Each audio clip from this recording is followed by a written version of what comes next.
masih banyak kosong.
Minat kali motor.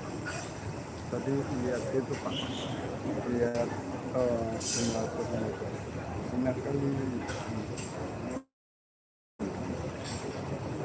atau tidak ada.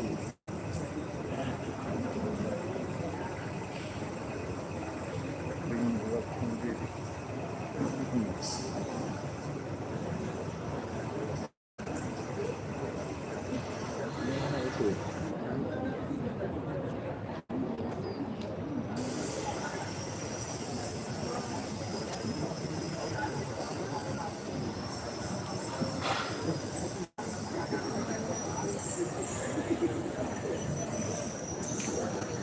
Yang ya enaknya ini kami lihat ini tuh kereta ini sepeda motor ya.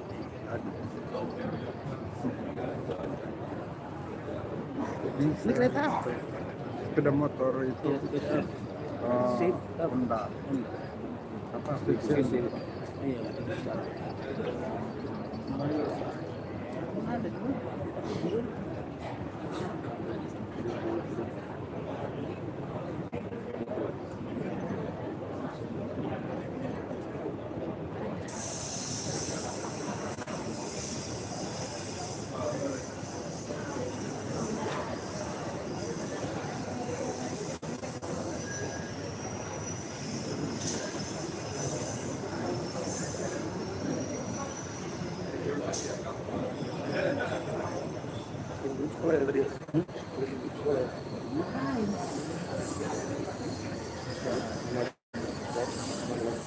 Nanti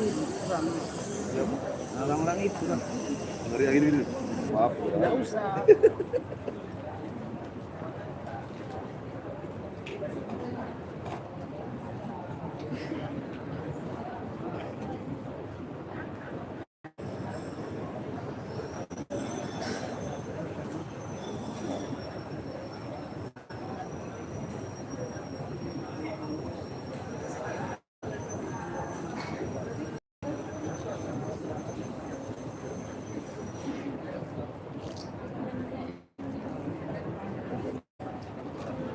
Waktu kita 5 menit lagi ya Pak. Bapak Ibu mungkin yang masih makan malam bisa dipercepat.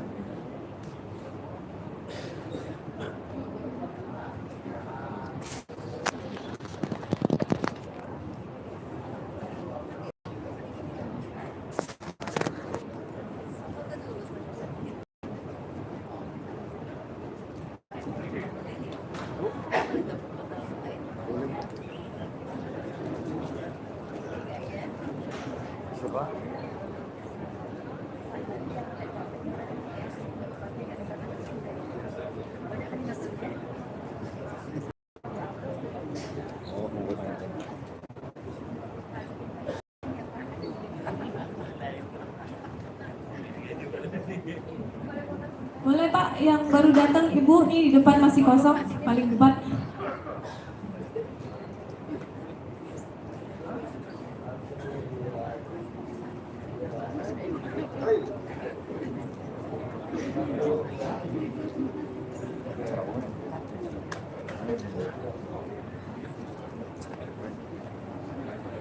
Kantong di bupati. Untuk kota-kota. Ini kita juga.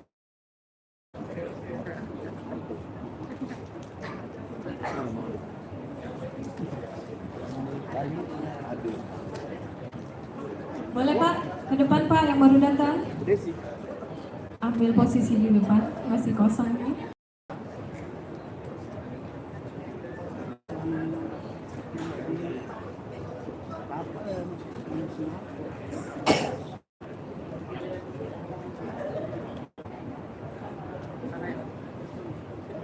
Nah, sebelah kanan Pak, boleh Pak.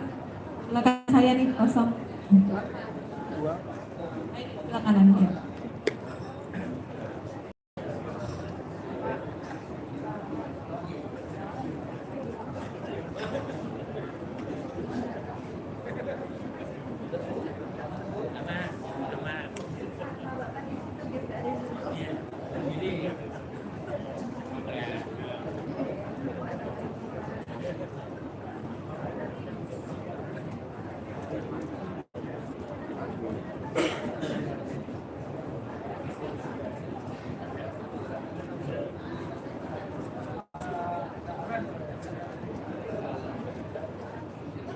Baik Bapak Ibu, sepertinya udah pada selesai makan, acara akan kita mulai. Assalamualaikum warahmatullahi wabarakatuh. Waalaikumsalam warahmatullahi wabarakatuh. Selamat malam semuanya, salam sejahtera untuk kita semua. Warawiri, minum dan makan. Bertamasya riang di kota Kupang. Beribu terima kasih kami haturkan kepada saudara yang telah datang. Terima kasih. Segala puji bagi Allah yang telah memberikan kita nikmat sehat, nikmat iman, sehingga kita semua dapat hadir dalam acara workshop malam ini tentang digital leadership. Izinkan saya perkenalkan diri. Saya Ratna dari Departemen IT, dari IT Departemen LABTECH. Untuk memulai acara, supaya acara kita berjalan dengan lancar, kita dapat berdoa bersama sesuai dengan kepercayaan masing-masing. Berdoa dimulai.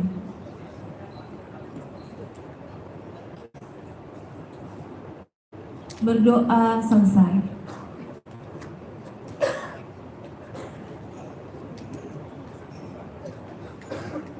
Yang terhormat dan terima kasih kepada Direktur SMK Bapak Ari Wibowo, yang terhormat Kasubdit Fasilitas Sarana Prasarana dan Tata Kelola Ibu Herlita, yang terhormat PIC Program di Subdit Sarana Prasarana dan Tata Kelola Ibu Niken, Ibu Yunita, Bapak Sandi dan Bapak Fuad. Yang terhormat Bapak Dr. Steve McKee, Presiden and Founder of LABTECH, dan yang kami hormati dan kami sayangi Bapak Ibu Guru semua yang hadir pada malam hari ini yang tidak bisa saya sebutkan satu persatu. Baiklah, acara selanjutnya adalah sampai kita di acara inti Digital Leadership yang akan dipandu oleh moderator Bapak Ferry Sugianto. Kepada Bapak Ferry kami persilakan.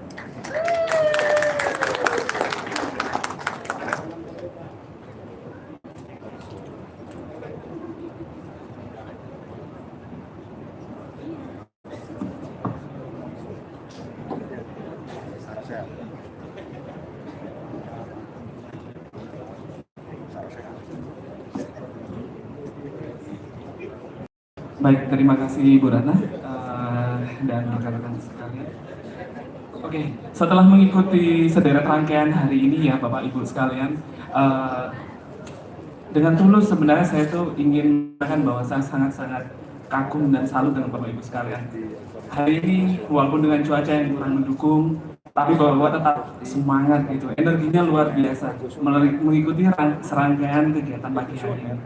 Jadi untuk meng-highlight ya, tadi pagi kita sudah melakukan sharing tentang apa itu digital pivot, terus bagaimana sih digital pivot itu bisa mengelevate kegiatan pembelajaran kita di kelas atau di sekolah ya.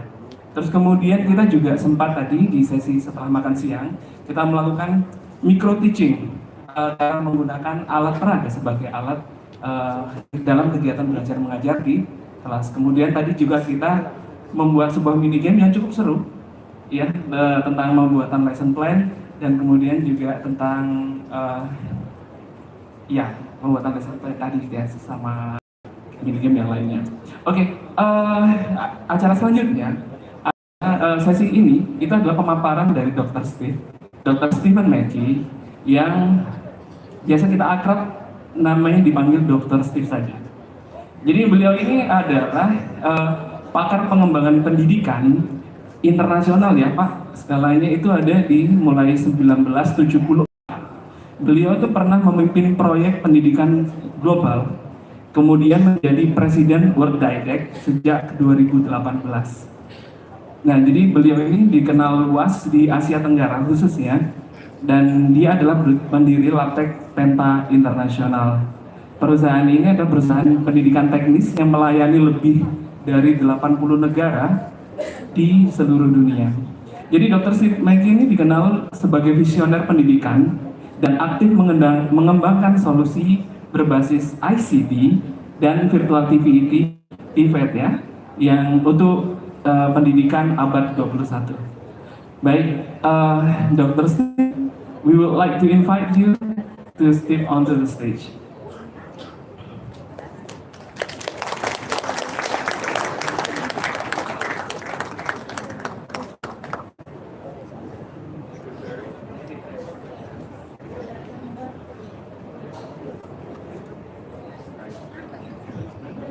Thank you. Okay. How are you, Dr. Steve? I'm fine. How is everyone here? Okay? Okay. And the stage is yours. All right.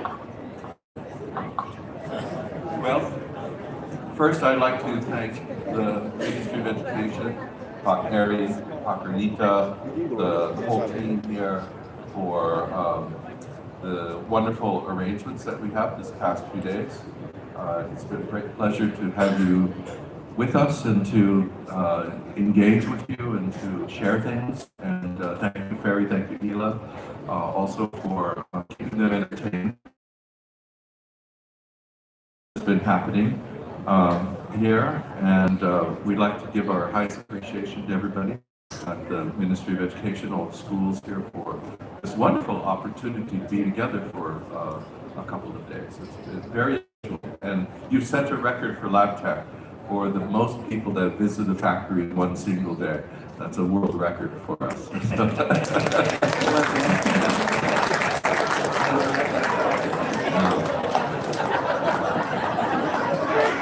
Ini rekor Pak Bu, kita baru sekali ini dapat ratusan ini tamu dari So we're trying a new translation tool here up on the screen here, which will translate my words into Bahasa for you. And so I apologize for any mistakes that the technology makes in the translation that it's doing. Very useful for me in Thailand a couple of months ago. We had a group like this, not quite as large, but from 40 schools, not 150 schools. And in Thailand, the communication can be quite challenging, particularly in English. So we use this technique, and that worked very well. We have interactive translation, and in Thailand it also helped because if somebody asked me a question, it could translate from Thai into English. I could read it and then answer back, and it then puts it in Thai. There's another version of this where you could have a conference and you could have people from different countries, and they could download the app on their phone. Each one would hear it in a different language then. So technology is becoming amazing as we go along. I'm going to stand up here a little bit because I want to see what we have on the screens as we're going along. So tonight, we're going to give you, you've already been to the factory, many of you, and you've seen what we do, but I'm going to try to put it in the context for you also of what the future of education holds for us and some of the challenges that we face globally. And at LABTECH, we are quite privileged to work in many countries and see the way that different people do things around the world, both the good and the bad. And for sure, things are changing. I've been in this, in technical education development globally for over 40 years, and I've never seen as much change ever in my history as we are seeing now. So it's a wonderful period to be in technical vocational education because it is changing. So we hope that you enjoyed the factory tour, and a lot of people that go to the factory come away with a new vision of what is possible. What can we do? Where is the future of teaching and learning going? And particularly the new mix of digital technologies, and even now with AI, is changing the way that forever that people are able to learn. And for all of us at the schools and the ministry, this is something that we can work with and take advantage of to reach more people, to broaden the learning, to upgrade the technology of what we're doing, and make our jobs easier at the same time. This does not have to be difficult for that. So LABTECH, as you have now seen, we were founded, came to Batam Island in 90, right? 30 town, Young 35 years ago. And so it's been our home since then. But we actually started in Asia in 1985. Originally, we're a US company, and we decided in the 1980s, a long time ago, to move the operations to Asia. And why did we do that? It was the goal of LABTECH, it was my personal goal, to set up a company that could help developing companies, developing countries to upgrade their technology in developing countries around the world. And one of the first decisions, we have the areas that you've seen at the factory, from automotive, air conditioning, electronics, computer technology, biomedical, green technology, electrical technology, and there's more that's coming up too as well. We're also going into STEM programs right now. We're discussing with several countries to create STEM for both technical high schools and for academic high schools. It's useful for technical high schools because sometimes the students are weak in STEM coming out of SMP. They may not be the strongest. So a better grasp of how science and math is used in technology can be very helpful for you as a teacher because the student will learn quicker. If he has a better grasp of the STEM subjects, they're easier to teach for technical education. We are also developing things for IR 4.0, welding, thermodynamics, agriculture mechanics, smart agriculture, and also media vehicle. I think that you saw some of the new things that at the factory. So the countries in blue are users of LABTECH training systems around the world. And we have over 100 countries now that are using LABTECH training systems. And our big markets developing now is for digital learning. Number one for us is the US. Many vocational high schools, over 200 vocational high schools in the US use our programs. Community colleges too as well. Canada is now starting to use in technical high schools and colleges. So this is in the area that Ferry works in, our VLearn. A lot of students in the US and Canada use LABTECH training systems Watan di Indonesia. From Indonesia, it's used in the US and Canada.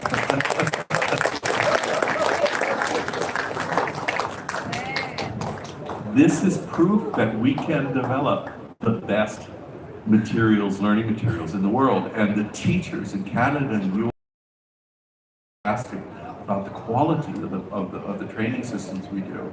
And we are very careful about how we design the learning experience for the students, the interaction, the structure, the digital. I think LABTECH has the most thoughtful process of looking at how children and students learn and then acting on that. Because the technology is powerful, but it comes down to the question, what do we do with it? How do we structure to make it easier for students to learn?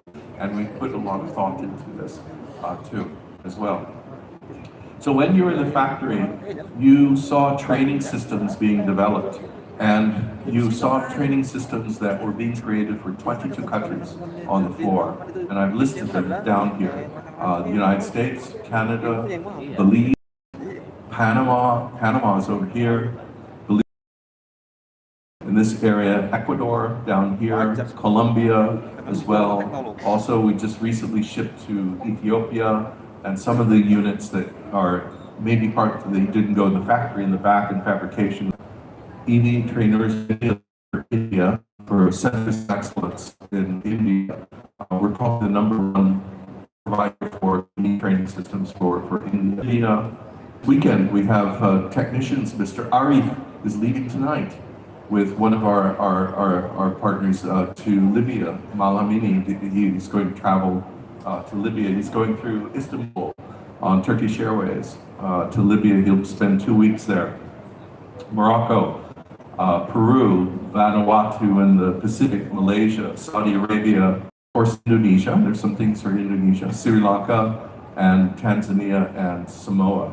So that's what you see in the factory is already scheduled for countries around the world there for this.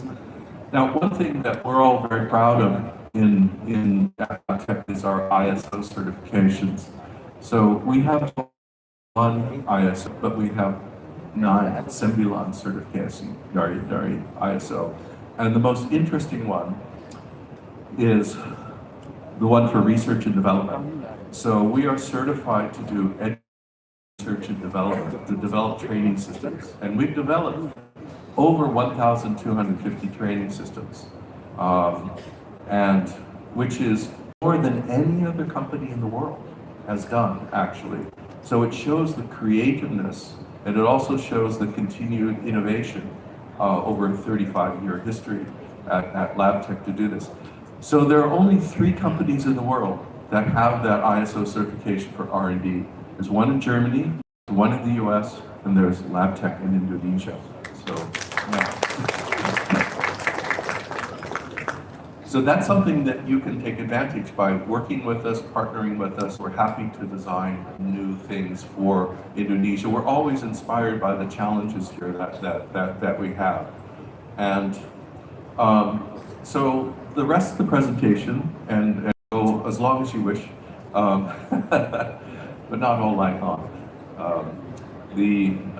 We're going to look at the context.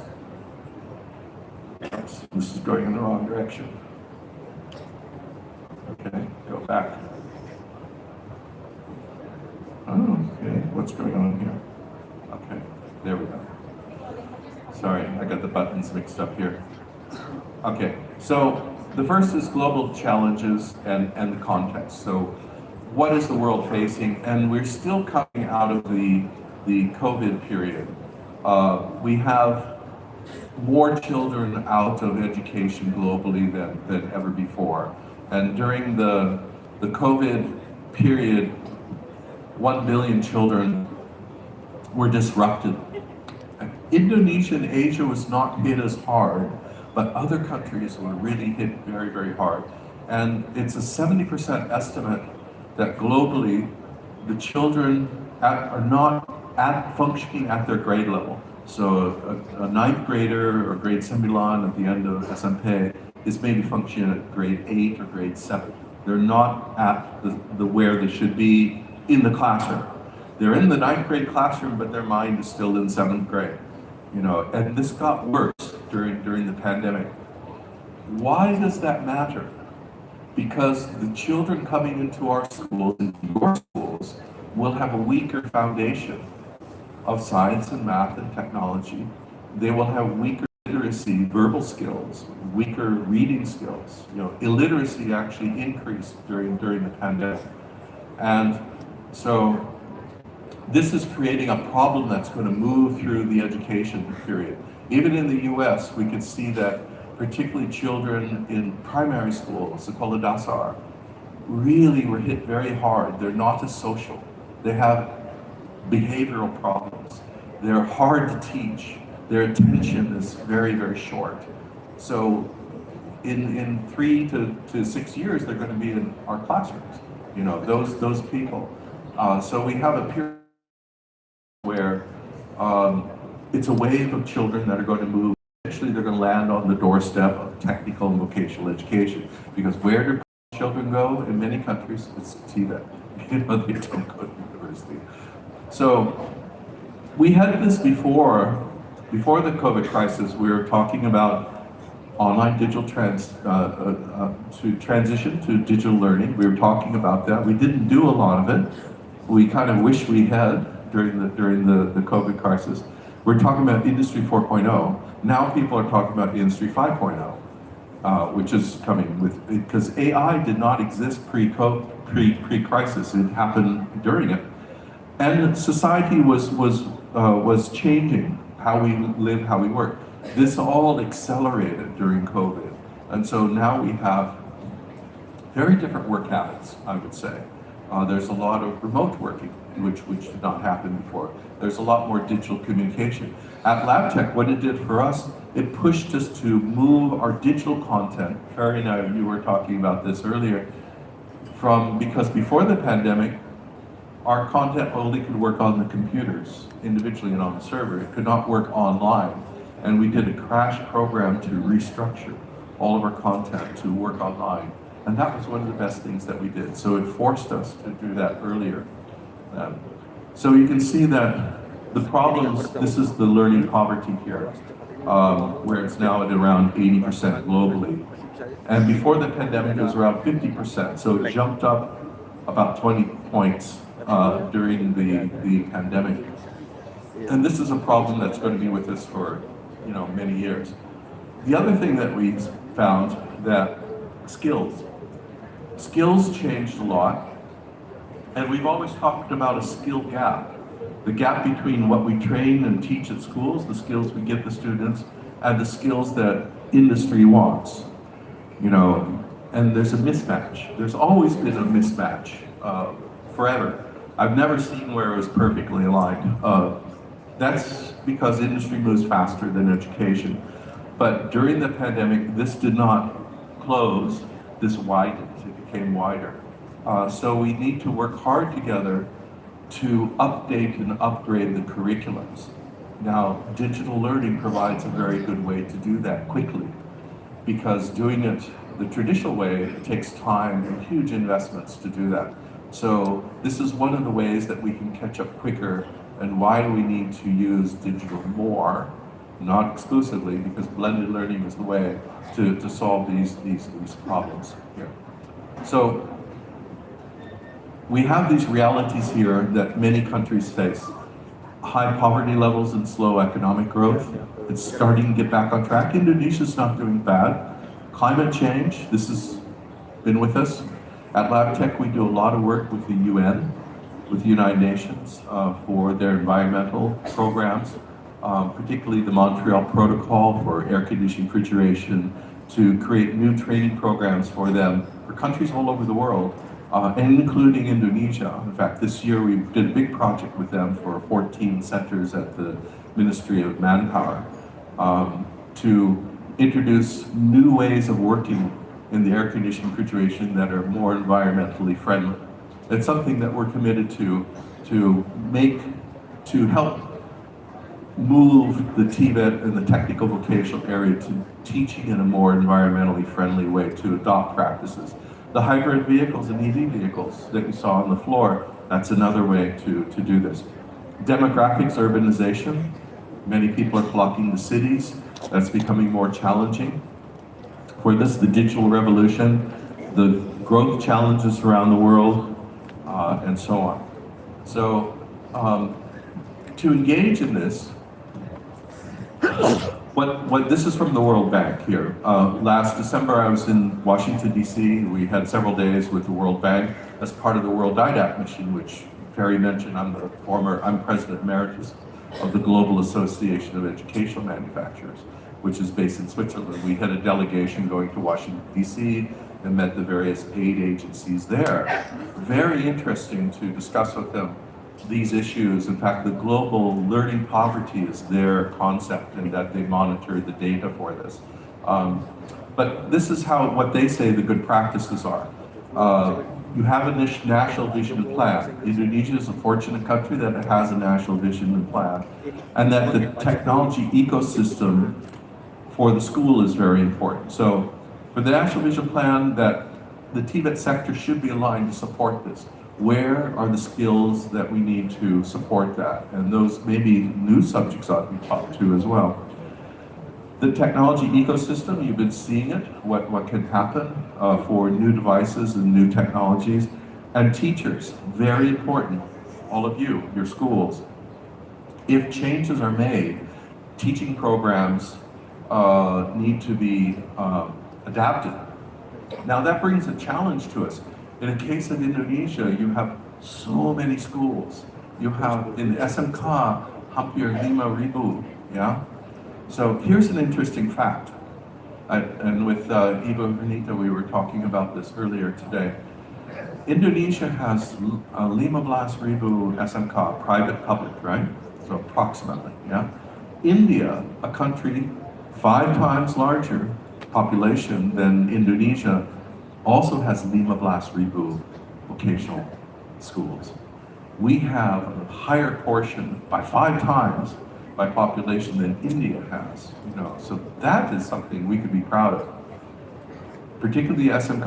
I think also the government's vision, bold vision 15 years ago, to expand the SMK, to create more SMK, more people to go there, is a very good example for the world. And I've shared this with many countries around the world. I believe this is a very wise decision that Indonesia made. But the problem we face now, once you go to quality or quantity, you increase the number of schools, quality becomes a problem, always. Whenever you have an expansion program, very hard to keep the quality the same.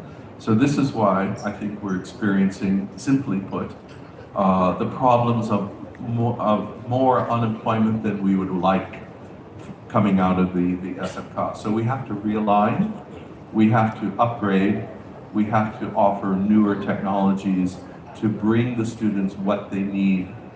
And we can do this. We can do this together. This is something that has to be done regularly anyway, for this. And the program vitalization is really the thing that will give you the proper tools for this. We certainly are ready to help wherever we can. I think the pilot program we just did also for teacher training, we just did a program for teacher training. Pak Ferry was working on this.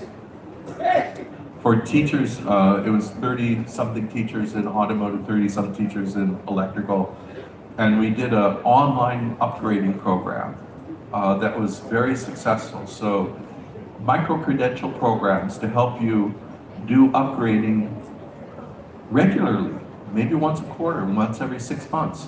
We all need to learn, always. We all need to keep up to date with technology. I think these micro-learning programs being piloted by the ministry is very good for this. Okay, so, what we have to align with is that, and this is the way that we look at it, this is very simple but very powerful. You look at how technology is developing and advancing. You then see how that affects the jobs and the way that people work. You then benchmark and identify what skills they need to use that technology in their jobs. And once we understand that, we can design the learning program to deliver those skills with those technology for those jobs. And so this is classic, what needs to be done. It's fairly simple and straightforward, difficult to implement, I have to say, but it's clear how it has to happen. And we need to do this faster. The whole world is facing problems with this, and believe me, much more than Indonesia is. So there are persistent issues. that we have to tackle. This is not very clear, so I'll read this. Learning facilities, we have to improve the schools. Therefore, the revitalization program is very important. Both the physical school and the lab and the teaching materials need to be revised. I can't even read this. Female participation, very important topic. The participation of women in technology, in technical vocational, and Indonesia stands fairly good on this. I think Southeast Asia generally as a whole has a high participation of women in technical vocational education. Countries like India, Pakistan, Africa really have problems in this. And this is so important, you know, and I see many women, the audience is quite well balanced here. It's so important because we all have to contribute to the development of our families, our communities, our country. And when, you know, you have both the female and the male populations doing that, we can advance quicker together. In countries like Pakistan, only 20% of the women participate. So it's like you're trying to develop the country with only half the people. It takes twice as hard. Skills development, teacher training, as we talked about, and I think the key to the teacher training line, regular upgrading, micro-credentials for this, and industrial linkages, which Indonesia does fairly well. Face in the schools.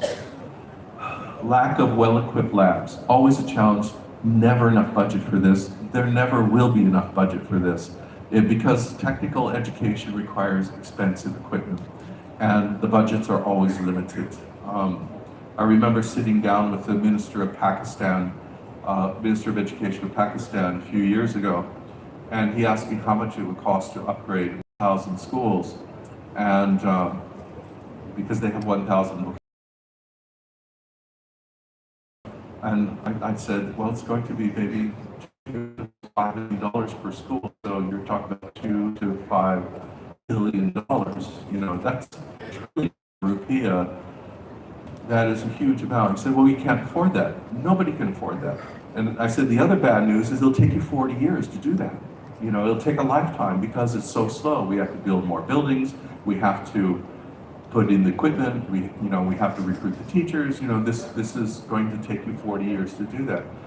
So if you want to do it quickly, again, technology can help you do that. We can, you know, you can implement a nationwide virtual system within 2 to 3 years, not 40 years. Although you still need the physical equipment training systems at the schools, very important, but it can upgrade and upgrade your curriculum, the training materials for students, where they will be learning at a much higher level. And we always say that $1 in investment in digital learning is equivalent to about $10 in the traditional way. So it has 10 times the impact for the budget for this. This is very important. So that also helps overcome the lack of good instructional materials. Uniform standard instructional materials can be achieved with the digital. We never have enough teachers. We never have enough good teachers. So better instructional materials, better delivery methods will help overcome that. Upgrading the teachers also is always a problem. We talked about faster implementation because we want to so the digital area again. And the slow process of updating curriculums. Once you go digital, curriculums can be updated very regularly and they're instantly available to all students and teachers in schools throughout the country. So this is where we can help address many of the problems that we've been facing. These are not new problems. This is stuff I've been dealing with and you've been dealing with for decades. You know, these are problems that won't go away. We never have enough teachers. We never have enough instructional materials. We never have enough well-equipped labs.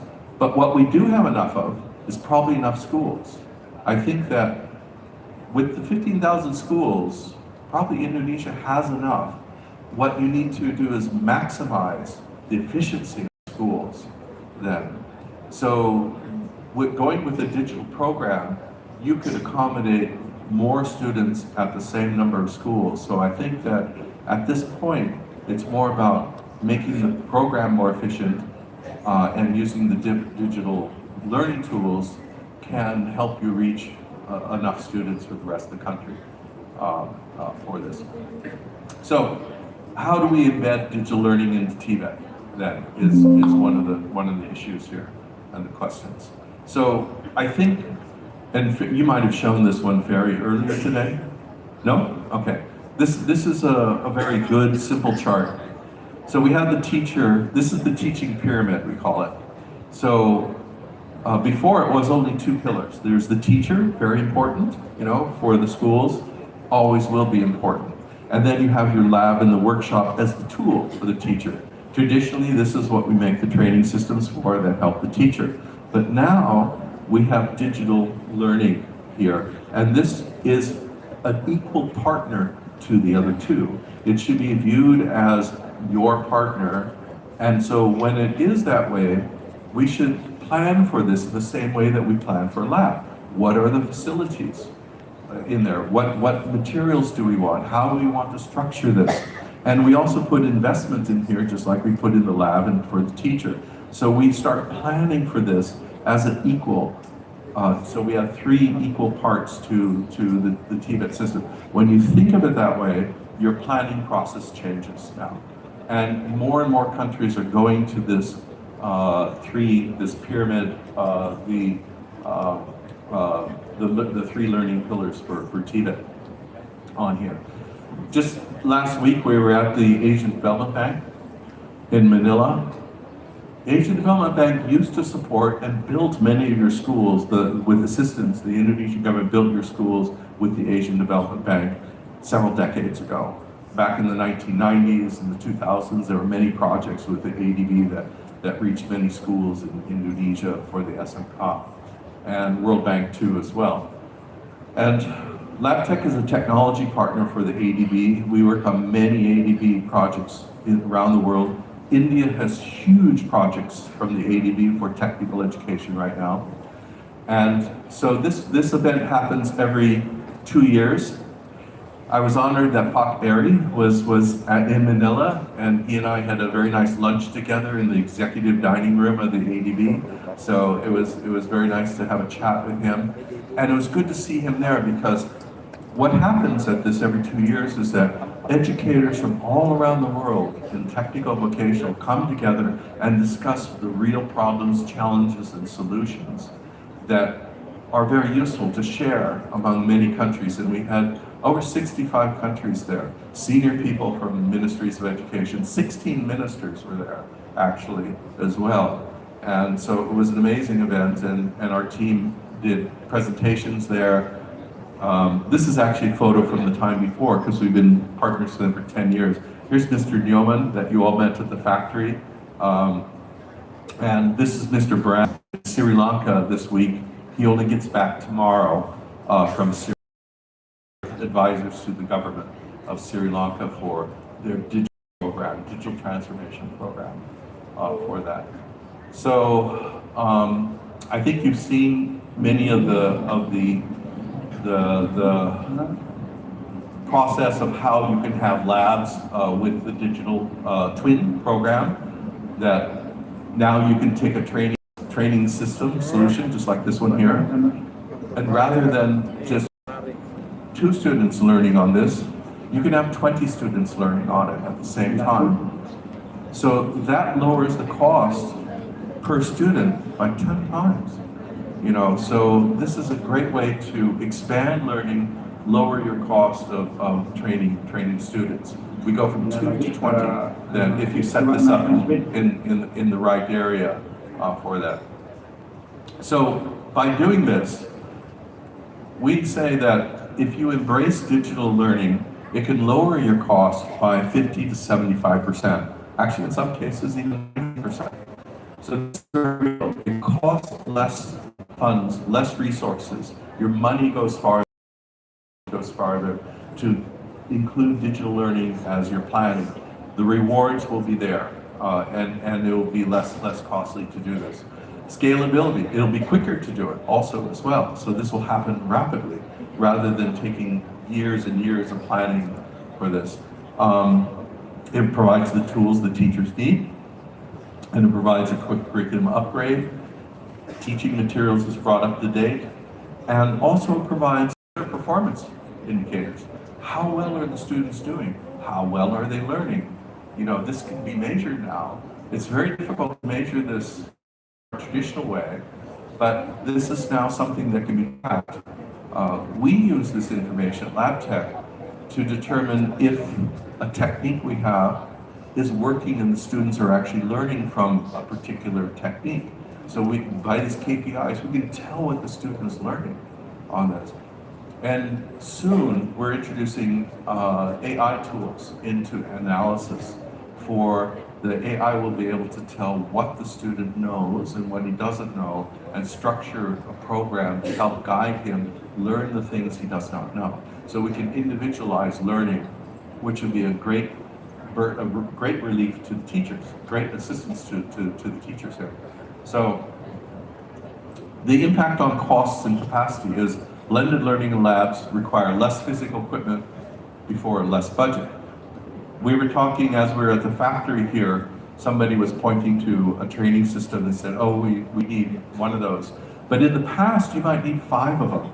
Because if it only teaches 2 students, you might need 5. We have a school in India that they bought 10 training systems from us, but they bought 20 of them. Each one, for one school, that they want 20, do a pull-up. Another one, do a pull-up. Another one, do a pull-up. And we go, no, that's too many. You know, why don't you buy the digital twin and then you need maybe 2 or 5, not 20, and it will cost you less. So this is an example of how the digital version, in the end, it doesn't cost more, it costs less for this on here.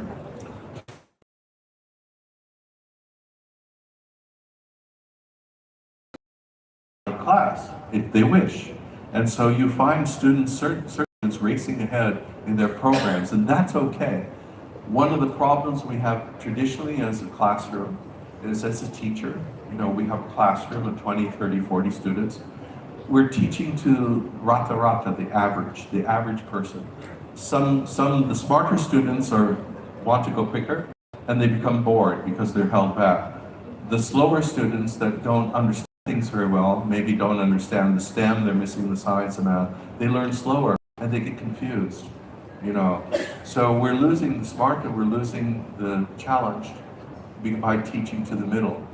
When we have digital systems, we can cater to all. You can let the students go faster that are smarter. You can give more help to the students that are slower also as well. So this enables us to teach people the class to their own levels very, very well.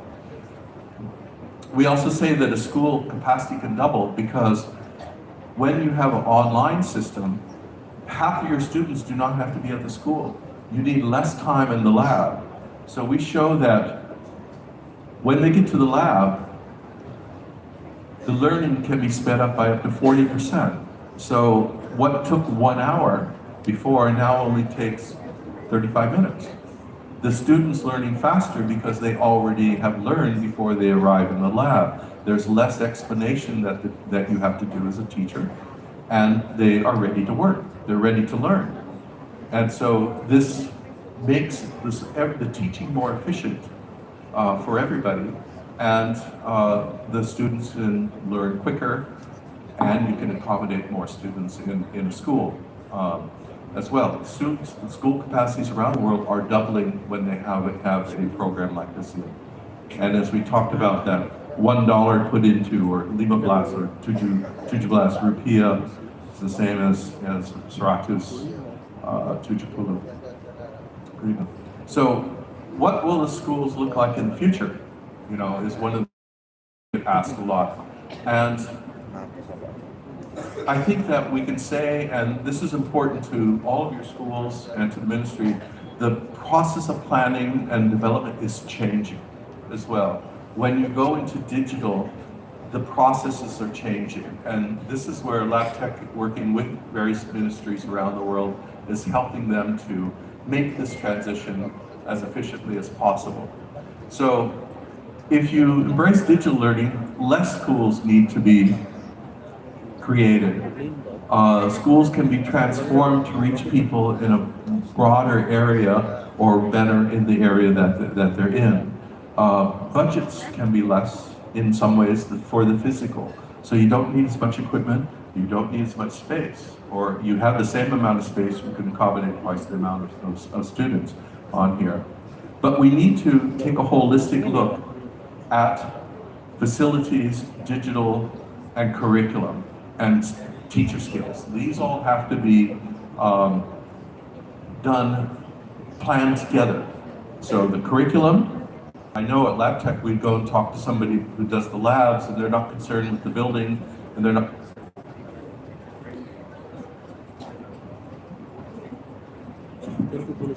Is that saying I'm speaking too long? The microphone is worn out. Sudah capek.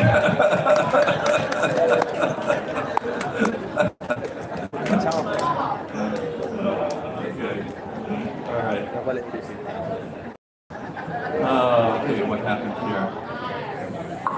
Okay, my phone has. It's the yeah. I'll just. No, just have to do.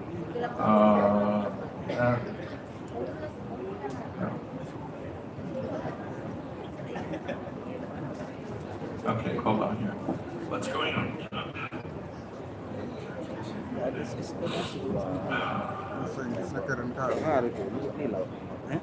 Oh, okay. Baik Bapak, masih bersemangat kan Pak ya? Masih. Walaupun sambil melihat kayak gini ke translation juga, tapi banyak yang saya yakin jago-jago bahasa Inggris di sini sih. Yes. Ya. Malah kayaknya juga ada yang jago bahasa Thailand kayaknya Pak ya. Oh enggak ya? Baik.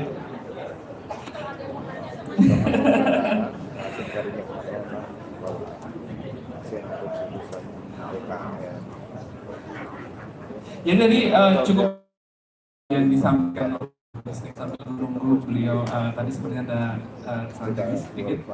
Jadi ada problem-problem yang tadi kita mention. Salah satunya adalah learning poverty ya. Itu tuh seperti ini Ibu Bapak. Jadi ada anak-anak kita yang di usia 10 tahun itu malah belum bisa membaca, menulis. Nah itulah anak-anak yang akan nanti jadi murid kita. Terus bagaimana gitu? Itu ada salah satu jadi challenge banget. Jadi tadi juga sempat di-mention anak-anak kita itu yang ada di grade 9 itu sebenarnya secara keilmuannya dia, in mind-nya dia itu masih ada di grade 6 mungkin. Karena ada gap selama 3 tahun itu karena COVID ya, waktu itu ya ada COVID. Jadi anak-anak kita itu waktu itu belajar secara mandiri dan banyak terpengaruh. Indonesia masih cukup luar biasa. Wah itu saya cukup bangga ya, walaupun kita dapat cobaan seperti itu. Di negara lain banyak yang sangat-sangat struggle untuk menghadapi COVID tadi. Terus juga ada juga kita ternyata di India itu yang 5 kali populasinya lebih banyak dari kita. Ternyata SMK kita 11-12 Bu, kita 15.000 loh Pak. Berarti SMA kita ini emang bener-bener luar biasa ya SMK ya. Jadi bangga sih Pak, banyak banget ya Bu ya. Tapi di sini tadi juga sempat di-mention ya, saat quantity meningkat, maka yang jadi challenge adalah quality-nya. Nah gimana sih kita mau mempertahankan quality tadi loh, itu yang kita jadi PR yang sangat besar, gitu yang perlu kita pertanyakan gitu ya. Terus kemudian ada juga mention juga permasalahan yang terus dan menerus ada di setiap generasi gitu ya. Tadi ada juga dibilang tentang facility ya. Ujung-ujungnya sih sebenarnya tentang pendanaan Bapak Ibu ya. Tadi pun di sesi sore, di sesi siang juga waktu kita apa sih hambatan, terus kemudian tantangan juga serupa rata-rata juga tentang budgeting gitu. Lalu bagaimana sih peran digital event ini muncul di situ? Salah satunya memang tadi kalau disampaikan secara data itu dari segi cost itu dia bisa 1/10 lebih murah daripada kita kan training sistem yang seperti itu. Alat-alat peraga yang berupa hardware gitu. Contohnya tadi sempat di-mention juga kan, di India mau beli 20, wah itu luar biasa gitu kan uangnya. Akhirnya kita bilang, 2 aja cukup, karena digital content sebenarnya bisa cover gitu. Yeah. Okay, Dr. Steve. All right, well, Please continue. Sorry Yes, for that. no problem. The microphone was tired, the computer was tired, so it's the last evening for you, so I know it's been a long couple days here. We'll try to speed this up. So another thing that if you go into the digital area is opens up new things that you could do with your school to interact. One, if a STEM program is at schools before you, like SMP, they're better prepared to come. And actually, in a couple countries, we're talking about coordinating the STEM program with the curriculum at like an SMK, so coordinate that so that they're learning already sebagian, the part of that would be at the SMK. So they might actually learn 6 months to a year of the program already before they enter. So if that's the case, how do we do that? What do we do in a case? Can we make their time at the SMK shorter if they already know that? I think this is a question that could be explored. You know, so if a student comes in already knowing 6 months to 1 year of your curriculum, maybe they can graduate in 2 years. Why not? You know, or they could study more. They could learn more while they're there on that. And this was where micro-credentialing may come in. If we go to a we don't have a 3-year curriculum, but we got 50 micro-credentials. They 3 years, they could learn more. On the other hand, for the magang programs, as they go to work, the architecture or the platform that goes with people to continue learning while they're on magang, apprenticeship, or even when they're working. So they could do lifelong learning. The learning could be expanded and extended beyond the school. Whether this is done at the SMK or a different school or college at the ministry, that's up to you how to structure that. But it's a possibility. It gives you now a new opportunity to fill in, because one thing we know for certain, after a student finishes whatever level, if it's grade 12 and it's at SMK or even university, everyone has to keep learning. We cannot stop. The technology is moving too quickly, so to be relevant, to have a future of your job, lifelong learning is no longer a theory. We have to practice this, and we have to embrace this into the structure of our school system too as well. So you could do these types of things. India is doing this right now. In fact, I think this slide inspired them from India. So you can have a cloud-based national system for online learning, which could reach down to all the schools. This is a classic structure. But you see how I have a center of excellence here, 1 center of excellence and 4 satellite schools. So India is now upgrading 1,000 of their SMKs to do exactly this. Their 200 of the 1,000 will become COEs, and 800 or 4 per COE will become a satellite of the COE. How this happens is that this center of excellence is upgraded with full labs, and there's less equipment.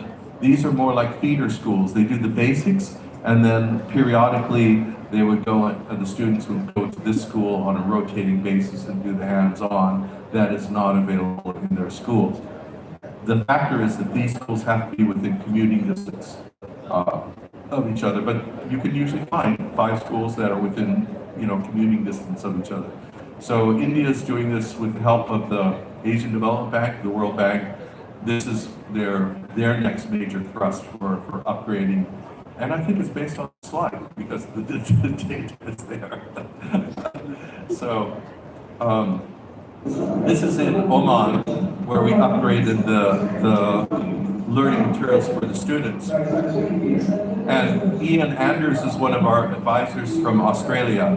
We have many subject matter experts from Australia, UK, US, Europe, countries Indonesia too, Philippines also, Malaysia, and he did not know technology well. And he did not know technology well, but he was afraid of technology, but once he saw how easy it was to use, he became the biggest supporter of change for that. And this is a question we always get from some teachers. Well, I don't think I can do that, you know, but it is easier than you think for this. But as you develop your ecosystem, as you're planning, what you've seen this week, it's not all one thing. You've seen a lot of different technologies. You've seen the AR demonstration. I think you've been doing AR demonstrations here on a tablet or so, or the VR demonstrations here. And a lot of people see the VR and go, oh, that's so fantastic. I want to have VR for everything. But no, that's not the way that it should work. Each of these has a place in the learning experience, and actually like a menu, like a meal. If you go out to a restaurant, you don't have just one thing. You have several dishes that complement each other. Not just meat saja.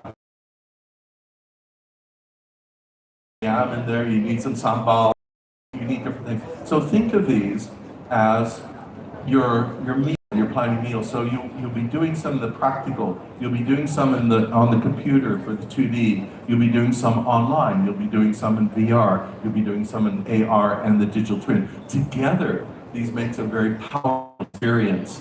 So this is learning architecture, the that you have. It's not just one thing. They're all very cool technologies. They all have their place. And at LabTech, we look at this, so how much should be here? You know, your lab still is probably anywhere from 30 to 40 to 50% of your time is still there. Of your digital learning, probably the majority is on, like the LabTech Academy. AR and might be 5 or 10% each, digital twin also maybe 5 or 10%. And some of those can be done online. So there needs to be a vision for the planning of this. So you've probably played some of the simulations also as well for them, right? So you've seen the simulations and the interactive. We had an interesting conversation today with some of you. What's the difference between a simulation and an animation? So animation, like we have at Nomsa Digital Park, they do animation for movies, they do cartoons, they do animation. That's different from this, because these types of things, it's not just the image. Animation is image, you know, you want to make it lifelike, but there's no real data in there. But each of the components are done authentically that we do. We actually model it on real systems. And then the data that we have that shows the interaction is also real data that's drawn from our training systems at the factory. So this is why, you know, LabTech is in a position to do this type of work that other digital companies can't do. You have to have know the physical stuff before you can do these simulations. You have to know the data, you have to do that. And that's very unusual, which is why everybody knows our content. I think you played with the AR, so I'm not going to show this. We'll skip this out. This is one of our friends from Bhutan. I met him in Manila just last week. Also, we're doing more work in Bhutan up there. Lovely little country. But Bhutan has less people than Batam Island in the whole country. It's 700 ribu orang in the entire country. You know, can you imagine what can you do with such a small country? It should be easy to develop, right? I mean, Hernita, this would be easy. You could do this with your eyes closed. You know? It's like developing West Batam. You know, it's so easy. But they're lovely people. They're lovely people up there. And the XR he was really thrilled to do this when he was playing with our XR. And it is so much fun. I was just demonstrating this in Africa just the 2 weeks before Manila on there, and this really makes the learning come alive, where you would not have a hydrogen fuel cell vehicle in the SMK. It's too expensive and it's too big. It takes up a lot of space.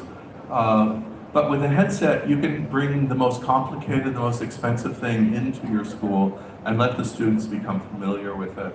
And that whole process just excites them so much, you know, when they're doing that. Welding, we mentioned welding. So we're working on welding for the mixed reality also as well. We'll be introducing this to Indonesia shortly and to the Philippines for this. And I'll have a whole welding program for digital learning and the accessories that come in. Kit, small box for welding. So, Farian, when he was demonstrating, and the staff, the team, the digital twin here earlier, this is the architecture for that, what happens. So we have the trainer, and then we have Wi-Fi access, and if those that went to the factory, you saw the blue BYD